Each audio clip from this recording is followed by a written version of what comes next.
मी आहे सोमेश आणि आज आपण जातोय मराठा साम्राज्याच्या पश्चिम द्वार समजल्या जाणाऱ्या कोरीगड किल्ल्यावर। पुणे मुंबईपासून कोरीगड अगदी 1.5-2 तासावर आहे। पण या गो टू ट्रेकमध्ये ना अनेक गोष्टी लपल्या आहेत। इथल्या तोफा, अवशेष, मंदिरं, इव्हन त्या काळचे टॉयलेट्स इथं आहेत। आता आपण कोरीगडला पोहोचलो आहोत। आज मी तिसऱ्यांदा कोरीगडला आलोय, पण यावेळी 1-2 पुस्तकं वाचून आलोय या इंटरेस्टिंग गोष्टी तुम्हाला सांगायला। आणि मी तुम्हाला सांगणार आहे कोरीगडची ती सर्वात प्रसिद्ध गोष्ट। एका उमद्या घोड्यासाठी इथे 1 वर्ष एक तुंबळ युद्ध चाललं होतं। पण त्याआधी तुम्ही जाऊन सबस्क्राईब करा। खूप गोष्टी ऐकता तुम्ही, फुकट आहे राव। आधी जाऊन सबस्क्राईब तर करा, म्हणजे असे अनेक व्हिडिओ आम्हाला तुमच्यापर्यंत पोहोचवता येतील। तुम्ही सबस्क्राईब करा, मग मी तुम्हाला गोष्ट सांगायला चालू करतो। काय होतं ना, किल्ल्याची जी मुख्य वाट असती ती नेहमी जशाच तशी असती, पडलेली वळलेली। पण त्या वाटेपर्यंत जाऊस तर ज्या वाटा आहेत ना शेतातल्या गावकऱ्यांच्या पडणाऱ्या, तर त्या वाटा नेहमी बदलत असतात। तर आता इथं मी लॉकडाऊनच्या आधी आलो होतो। लॉकडाऊनच्या आधीचा हा माझा शेवटचा ट्रेक होता आणि त्यानंतर लिटरली आम्ही 2 वेळेस चुकलो आहे इतकुशा छोट्या ट्रेकमध्ये। ज्या पाऊलवाटा नेहमी बदलत असतात आणि ही मुख्य पाऊलवाट आहे ॲक्च्युली, जी बेसिकली पाण्याच्या झऱ्याची आहे। सो फायनली आम्ही त्या पाऊलवाटावर लागलेलो आहोत आणि हे तुमच्यासाठी खास ASMRचे 30 सेकंद। कोरीगडचं ASMR।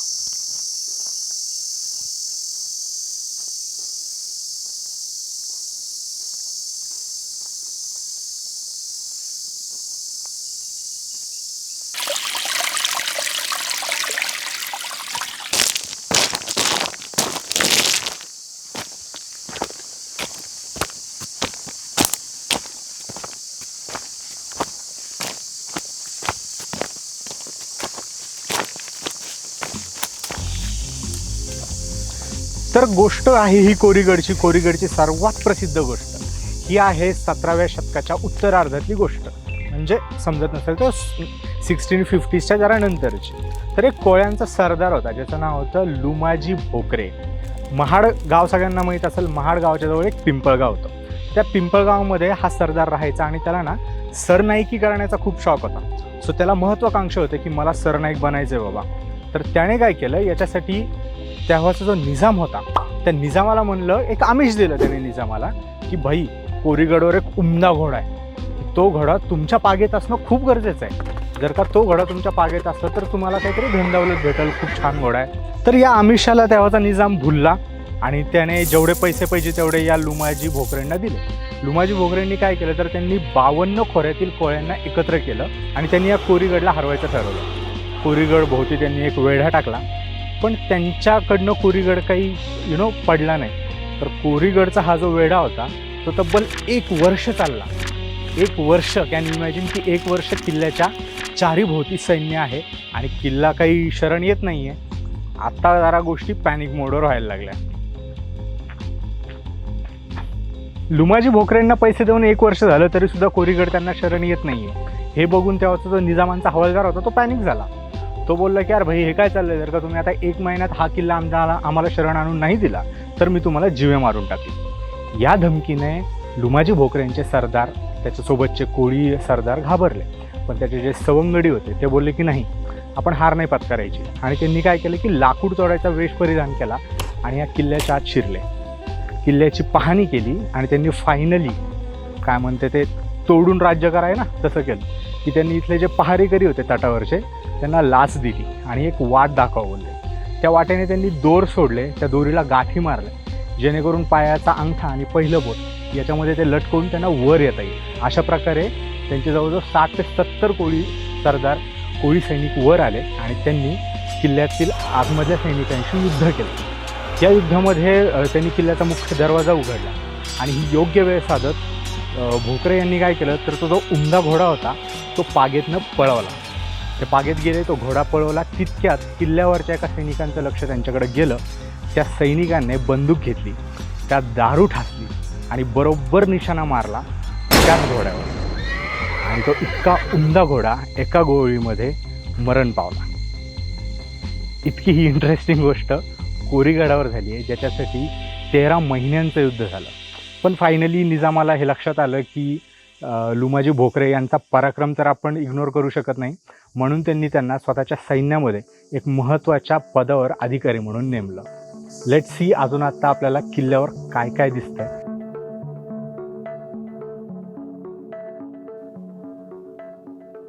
तेव्हा आपण फायनली पोहोचलेलो आहोत कोरीगडच्या महादरवाजावर. तर जनरली तुम्ही कुठल्याही मराठा साम्राज्यातल्या किल्ल्यावर गेलात आणि तिथला दरवाजा जर तुम्ही बघितला तर तो तुम्हाला खालून दिसत नाही. याचं एक प्रमुख कारण होतं की जर का तोफा घेऊन आले किंवा छोट्या तोफा असतात, त्या तोफा आल्या तर आपला दरवाजा जर उडला तर सैन्य लगेच आतमध्ये जाऊ शकतं. ते टाळण्यासाठी महाराजांनी एक शक्कल लढवली. त्यांनी काय केलं, गोमुखी बांधणीचा दरवाजा बनवला. गोमुख म्हणजे काय, तर तुम्ही तुमच्या आजी वगैरे जप करताना बघितलं असेल बघा, गोमुख असतं ते ज्याच्यामध्ये माळ असती. तर त्या गोमुखाच्या आकाराचा हा सगळा शेप आहे. बेसिकली हे गोमुख असं आहे सध्या आणि हा दरवाजा इथं लपलेला आहे. सो दॅट शत्रू इथपर्यंत येऊस तर त्याला हे माहीत नसतं की दरवाजा इथं आहे. जर का तुम्ही रायगडावर गेलात तर हाच असाच दरवाजा तुम्ही जर असा खाली लोळून बघितला तर तुम्हाला ती गोमुख एक्झॅक्ट बघायला मिळेल.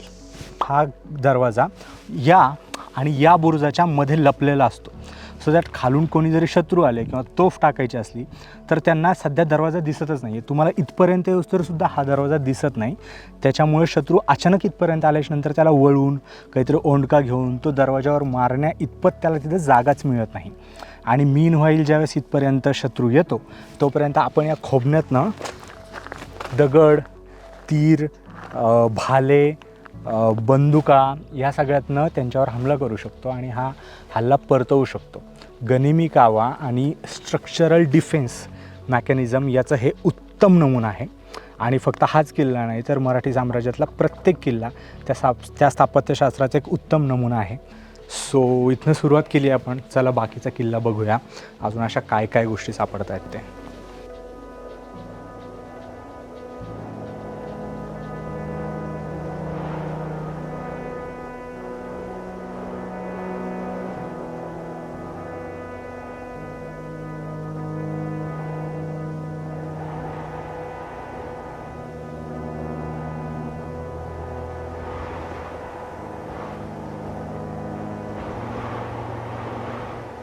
कोरीगडवरची सगळ्यात मोठी तोफ मात्र कोराई देवी मंदिराच्या जवळ आहे. ती म्हणजे ही लक्ष्मी तोफ.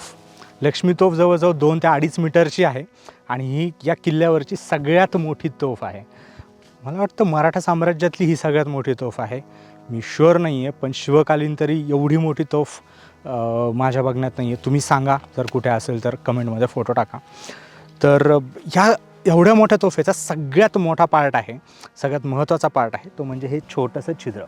कारण की त्यावेळेस काय व्हायचं की मुघल शासक यायचे, दिल्लीवरनं त्यांच्या मोठ्या मोठ्या तोफा आणायचे, जे आपण काही मूवीमध्ये ते एक्झॅगरेशन बघितलेलं आहे. तर त्या तोफा आणल्याच्यानंतर आपल्या किल्ल्यांच्या भिंती फुटतील या भीतीने आपण काय करायचो, आपण गनिमी काळाव करायचो. आपण काय करायचो की जंगलामधनं ज्यावेळेस ते बैल त्या तोफांना ओढत असतील त्यावेळेस त्यांच्या सैन्यावर अचानक हमला करायचा आणि त्यांना हरवायचं वगैरे नाही, त्यांना फक्त डिस्ट्रॅक्ट करायचं. सो दॅट त्यांचं जे लक्ष आहे ते तोफीकडून दुसरीकडे जाईल आणि आपण तोपर्यंत जाऊन हे जे तोफीचं छिद्र आहे ना याच्यामध्ये खिळा ठोकू.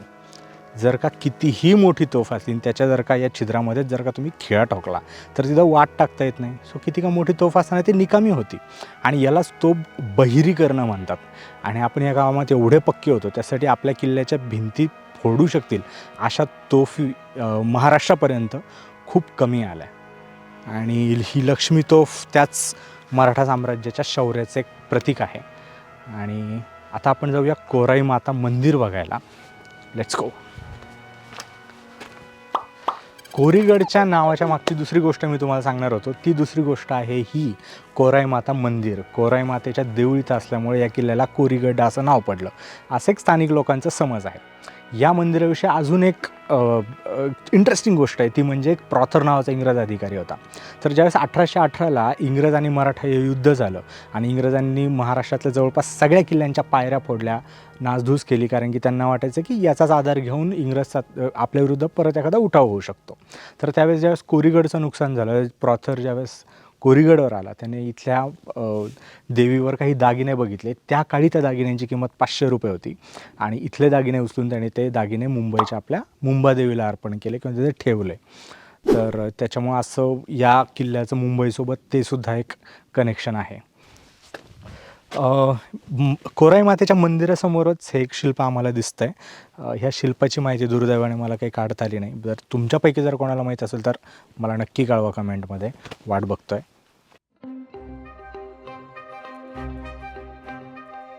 कोरीगडवर बरीच पाण्याची टाकी आहेत, पण हे दरवाजाजवळचं गुहेतलं पाणी ट्रेकर्स प्यायला वापरतात. कुठल्या दगडात पाणी असेल हे शोधायला त्या काळी काय टेक्नॉलॉजी असेल काय माहीत. संपूर्ण राज्याचे सार ते दुर्ग, आणि दुर्ग त्याच वेळेस टिकू शकतो ज्यावेळेस त्याच्यावर मुबलक पाण्याचा साठा आहे. या शिवकालीन नीतीवरच हे किल्ले बांधण्यात यायचे.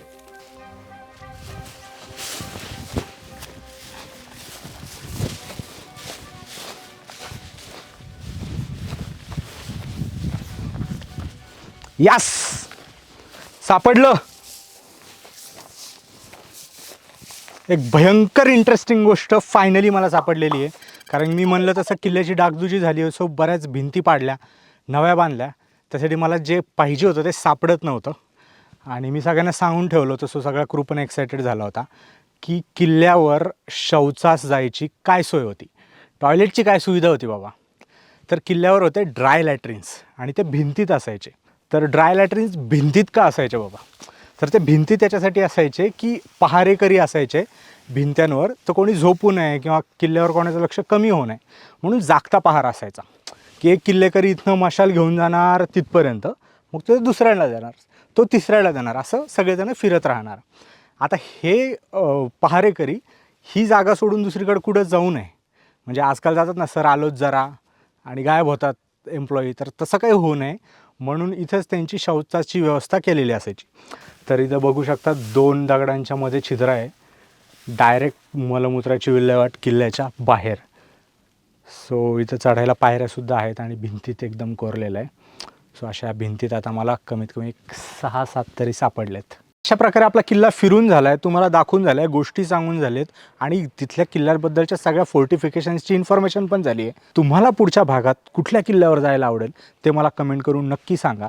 सॉरी, मीच सांगतो तुम्हाला पुढच्या किल्ल्यात कुठं जाणार आहोत आपण. आपण जाणार आहोत एका अशा किल्ल्यावर ज्या किल्ल्याने ना डायरेक्ट एक नदी स्वतःच्या आत घेतलेली आहे. म्हणजे जर का त्या किल्ल्याला घेर पडला ना तर 2-3 वर्ष जरी झाले तरीसुद्धा ते स्वतःच्या पाण्यावर सर्वाईव्ह करू शकतात. त्या किल्ल्याच्या आत शेती आहे हे, आणि हा किल्ला कुठल्या डोंगरावर नाही तर जमिनीवर आहे, बैठा किल्ला आहे. या एकाच किल्ल्यात 2 वेगवेगळ्या रंगाचे धबधबेसुद्धा आहेत. आणि आपण भेटूया त्याच किल्ल्यावर पुढच्या भागात बरोबर 2 आठवड्यांनी भाटुपा चॅनलवर. त्यासाठी जर तुम्ही सबस्क्राईब केलं नसेल, ती बेल आयकॉन तुम्ही जर दाबलं नसेल तर नोटिफिकेशन येणार नाही की आम्ही काय टाकतो आहे. बाकी आम्ही यूट्यूब शॉर्ट्स आणि आमच्या इंस्टाग्राम पेजेसवर तर रेग्युलर कंटेंट टाकत असतो. सो आम्हाला इंस्टाग्रामवर पण फॉलो करा. आणि आपण भेटूया महाराष्ट्र देशाच्या सीझन 2च्या 3ऱ्या एपिसोडमध्ये लवकरच.